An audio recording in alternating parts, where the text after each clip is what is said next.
Good morning, guys. This is Keith with KJ Aquatics. I'm just letting you know up front, this video is going to be unedited. I don't have time for that and really don't have the skill for it. But anyways, this video here is on bagging fish for your local club auctions, one-day events, swaps, auctions, and whatnot. It's pretty much the same way you would bag them for shipping. There's a ton of videos, but anyways, one of the local clubs, South Coast Aquarium Society out in Eastern Massachusetts, is a good club, new club, lots of new members with lots of enthusiasm. And I told their current club president, Andrew, I would just put a real quick video together on that he could share with that club. And if any of you other folks get anything out of this, you know, then more the merrier, better yet for everybody. But I'm just going to show you what I do, and it works. So if you have a way that you do it differently and it works for you, that's fine. But a couple tools that you need to bag fish. Obviously, bags. We use a couple different sizes, and we do sell them at kjaquatics.com. But the most common ones that I use are 5-inch wide by 20 inches long. The longer the bag, the easier it is to work with. Trust me on that. And we also use 8-inch wide by 20 inches long. If you have bigger fish, obviously you're going to need bigger bags. But for the most part, club auctions are filled with smaller fish, and even if they are a bigger fish species, they're usually juveniles or fry. So these two bag sizes work really well. The thickness of the plastic that we use is 2 mil. You can get these in 3 and 4. I will tell you, the thicker the bag, the harder it is to tie, and I'll get tie versus rubber bands in a minute. But we use 2 mil bags, and for fish we double bag. It's always best to double bag your fish, and I'll show you how to do that also. So for today's demonstration, I'm going to be using the 8-inch wide by 20-inch long bag. Another good tool is just a plastic tub. When I bag fish, I like to do it over a plastic tub. You could use a bucket, but Sterilite, Rubbermaid, you can get these at the Dollar Tree or Dollar General, Walmart. Hate Walmart, but anyways, you can get them there. And one other tool that is very good to use is, I call these a dip and pour, or also known as a specimen container. They come in 2 different sizes. They have a little lip right here that you could hang on that side of the tank. But this is a large specimen container, and this is a small. We also stock these at KJ Aquatics. I'm currently out of stock, but we do stock them normally, just for convenience, basically, for the hobbyists. We're not the best price on them, but we do stock them. And if you don't have these in your fish room, and you get one, you're gonna be like, dang, that's a tool that I should always have. So specimen container is very good if you're serious about the hobby. Both sizes, really. If you don't have specimen container, recycled food containers or deli cups work really well also. Just the plastic, just wash it out really good. But plastic containers, I also use like yogurt containers, work well. But this is a recycled ricotta cheese container after we made lasagna. So, but yeah, deli cups, love them for tools in the fish room. So, anyways, back to bagging fish. It's a very good idea.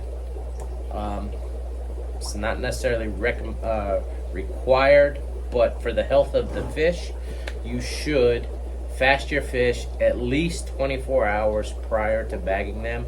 48 hours is what I recommend. So fast your fish. That means do not feed them for a minimum of 24 hours. 48 hours is best. Don't worry about it. They can go for well over a week without eating. So again, fast your fish, minimum 24 hours prior to bagging. The water that you use, a lot of people just use the tank water that the fish are in. You can, but if you haven't done a water change in a long time, and some people don't do them on a regular basis, if it works for you, it works for you. But I highly recommend using fresh, clean water that's dechlorinated. So fill up a bucket or container or whatnot the day before. Add your dechlorinator, whether it be Fritz Guard, Fritz Complete, Fritz ACCR. You notice that I'm saying Fritz a lot because Fritz is what we rep, and I actually think it's the best line of water chemicals. But anyways, dechlorinate your water regardless of what product you use. I suggest doing it or filling up a bucket or a container 24 hours ahead of time and let it acclimate to the room temperature that your fish are in. So with that, I'm just gonna demo using common household products and gonna fill up some water. As far as how much water you want to put in the bag, this is very important. You want to put about 1/3 water versus 2/3 air. All right. So it depends on how much you're gonna put, but we're gonna put about that much water in. So in an 8-inch bag, I'm probably putting 4 inches of water in it. Gonna set it inside the specimen container. So I'm gonna roll the bag back, open it up. Okay. We like to use and we do this shipping too. So what I'm telling you is how I ship also. But we like to use Fritz Guard. It's a dechlorinator, but it's also, if you read the back, it's also a stress reducer, and it promotes healing and is good for the slime coat on fish. So Fritz Guard. This isn't our everyday water conditioner. We use this specifically for shipping, bagging fish. Our everyday water conditioner is Fritz ACCR Dry. That's much more economical. But this is the product here that we use for bagging fish. But anyways, I poured some in a cap because I like to take, and you don't have to be so precise, but this just makes it easier. I get these little pipettes, and I like to put 1 or 2 drops per bag. That's all you need. And then I like to add, and again, I'm trying not to be difficult, I'm trying to keep this simple, but this is what I do. And I very rarely ever have an issue with shipping fish or bagging fish for a day event. But we also use this product called Polyfilter, and I just have this bag open, but it's by PolyBio-Marine. And we sell this on the website, and then this isn't really a promo for KJ Aquatics. I just happen to sell products that we put our name on and we use ourselves. So PolyBio-Marine. This is the large package. We also stock a smaller package. I don't have any right now. But anyways, we take this and cut it up in like 3/8 inch to 1/2 inch cubes. This stuff is magic. So go online if you want to research about it. So PolyBio-Marine filter media. Look it up. You can look it up on our website too, kjaquatics.com. But we take a cube of this, and we're not the only ones that use this. I learned to use this from many experienced hobbyist fish keepers that ship a lot of fish. But we take a cube of this, add it to the bag. This product here is going to absorb all the nastiness, ammonia and whatnot, in that bag while that fish is bagged in there, or fishes are bagged in there. So that's what we got. We got the water, we got it in our bag, we got our PolyBio-Marine filter media in there, a small cube. We added a drop of Fritz Guard.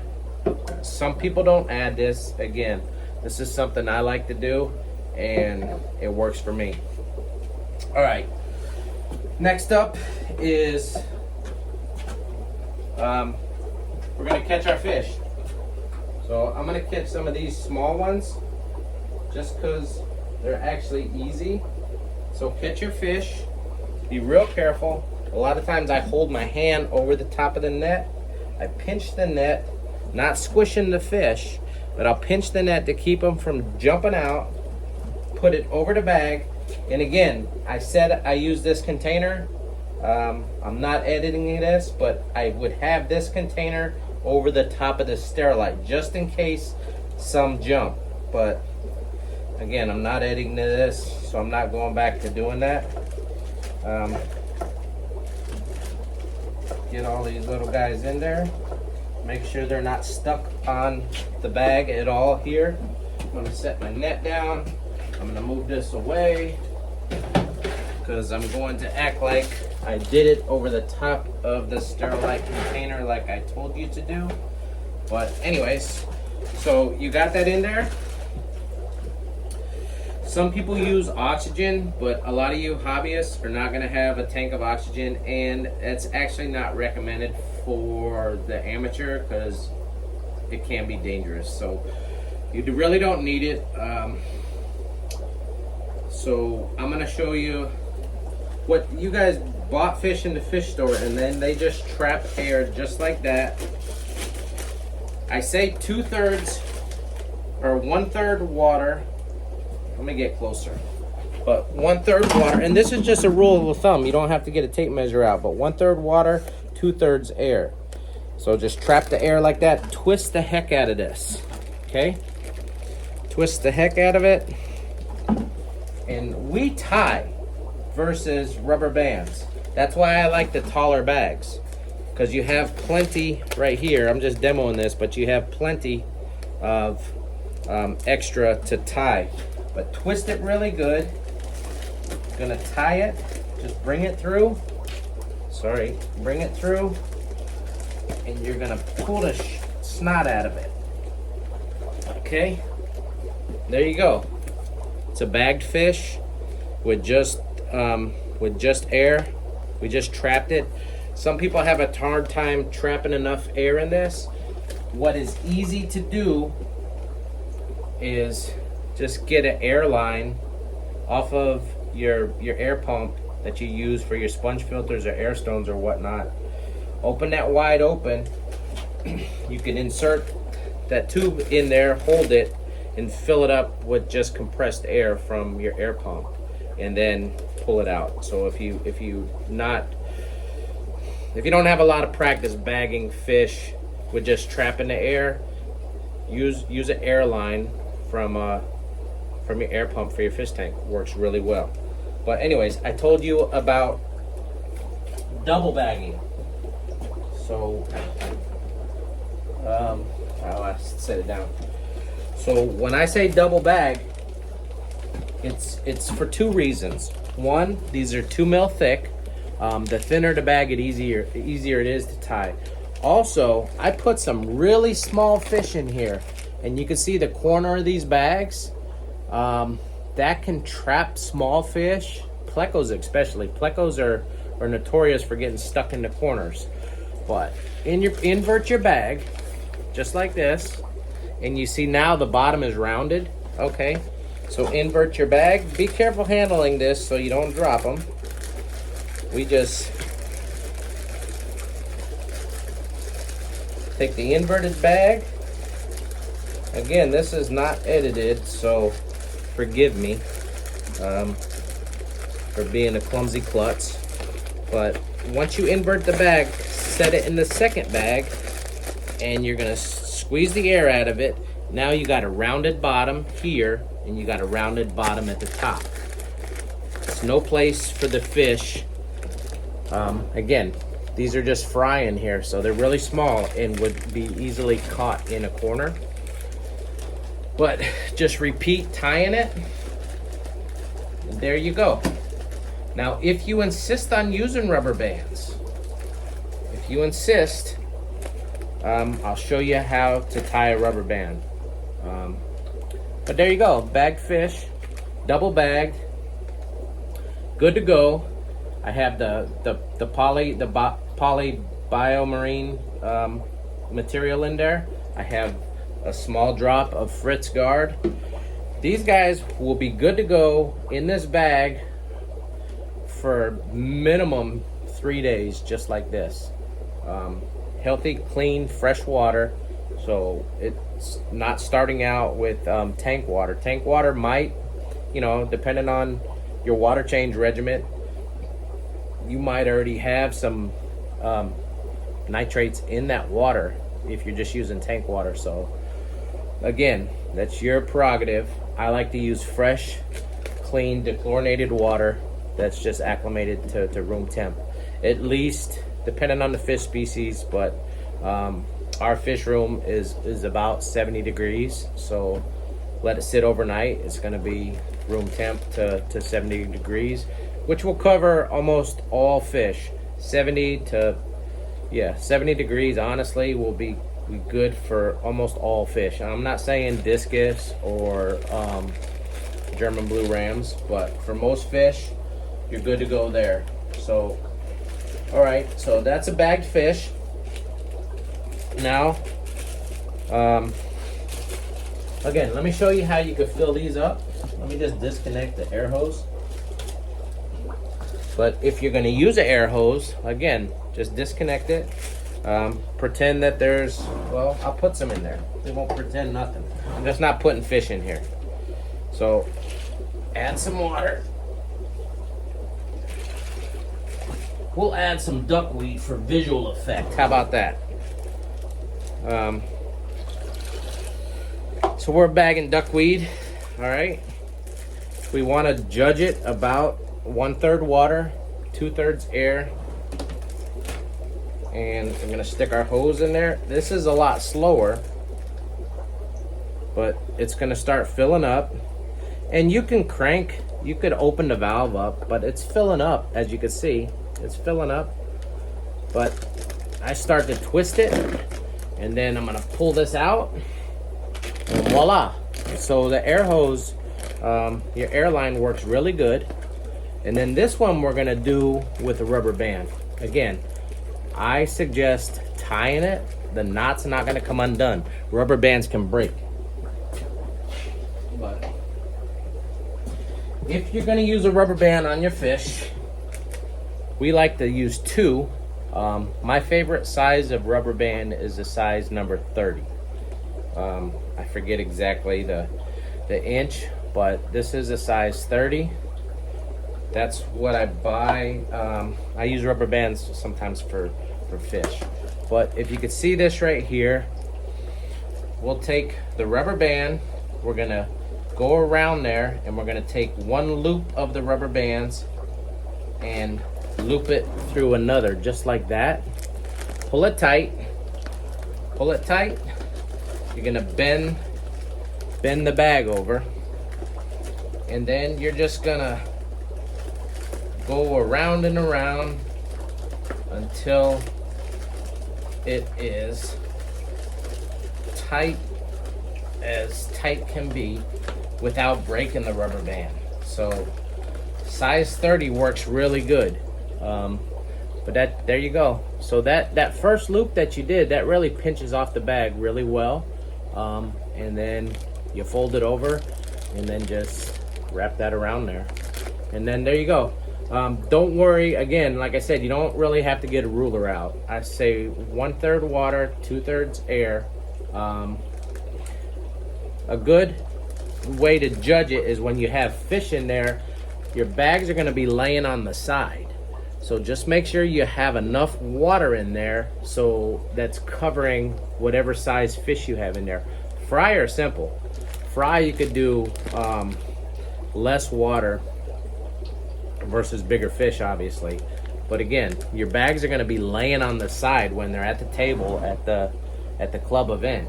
So just when you lay it over, make sure you have enough water in there that's the fish can move around freely without, you know, having to look like jaws in there. So, and then going back to double bagging, if you want to use rubber bands like this, again, you would take another bag. You're going to invert this again to eliminate the corners of the bag. So you want to eliminate this. You're going to invert it, put it inside another bag, and repeat the process right there. Make sure when you label the bags, if you're going to label the bags, every club auction is different on the lot numbers. So make sure you download and read the rules and the procedure for that particular club.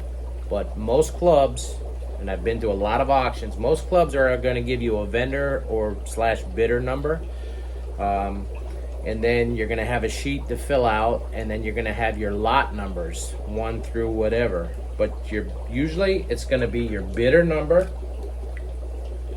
So say my bidder number is 125.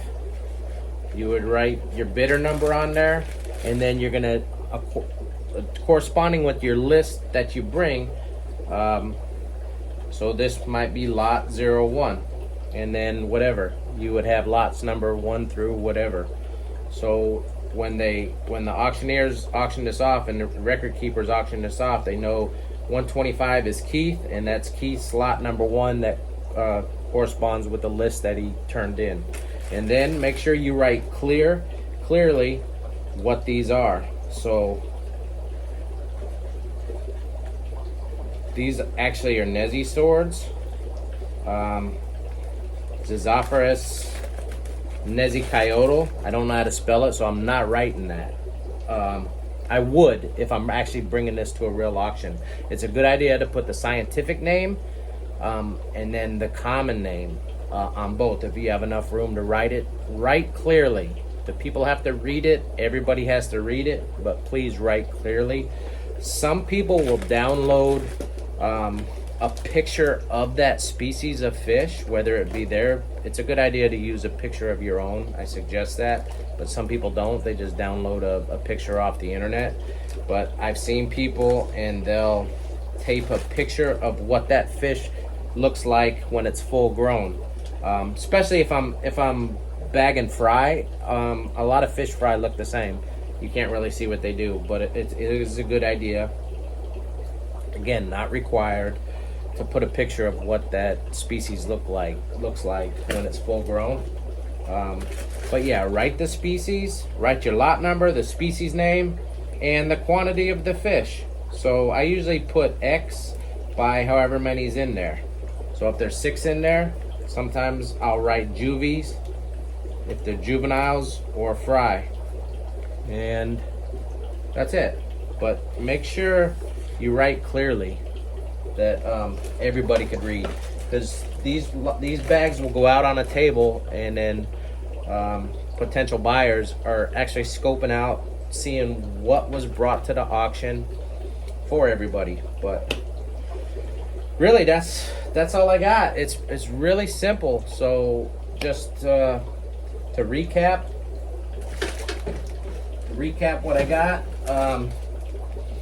Tools, specimen container is a good idea, not required, but deli cups are really good in place. I could use that in lieu of a specimen container. Work over a bucket or a sterilized container just in case a fish jumps or drops, that it doesn't hit the floor. 1/3 water 1/3 water, 2/3 air is a good rule of thumb. Again, you don't have to measure it, but the main thing is when the bag lays on its side here, that there's enough air and enough water so your fish has plenty of room to move around and his dorsal's not cutting the top like Jaws, but because that's how the bags are going to be laying at the swap or auction. And what we like to use is just a drop per bag of Fritz Guard and a small square of this poly filter, the PolyBio-Marine material. Just cut like a 1/4 inch square, 1/2 inch square of this material. This big sheet right here is 12 by 12. This will do a lot of bags, whether you're bagging them for shipping or bagging them for your club auction. And again, you can get everything that I use at my website, but I'm not saying you have to, but KJ Aquatics caters to the hobbyist. I don't cater to well, I'll just leave it at that. I stock goods that I use, that I know are good, that are used by a lot of people in the hobby. But again, so poly filter, Fritz Guard, 2 mil bags, or minimum. I wouldn't go any thinner than that. Double bag to eliminate leakage and to eliminate the corners. So that's why we do that. So make sure you invert the first bag into the second bag when you tie it off. But basically that's it. That's what I got, and I hope this helped. Again, there's a lot of videos out there on the same subject, but I was asked to do something real quick. A lot of you guys that are probably watching this are familiar with me, and just showing you what I do. And thanks for watching. Peace, guys.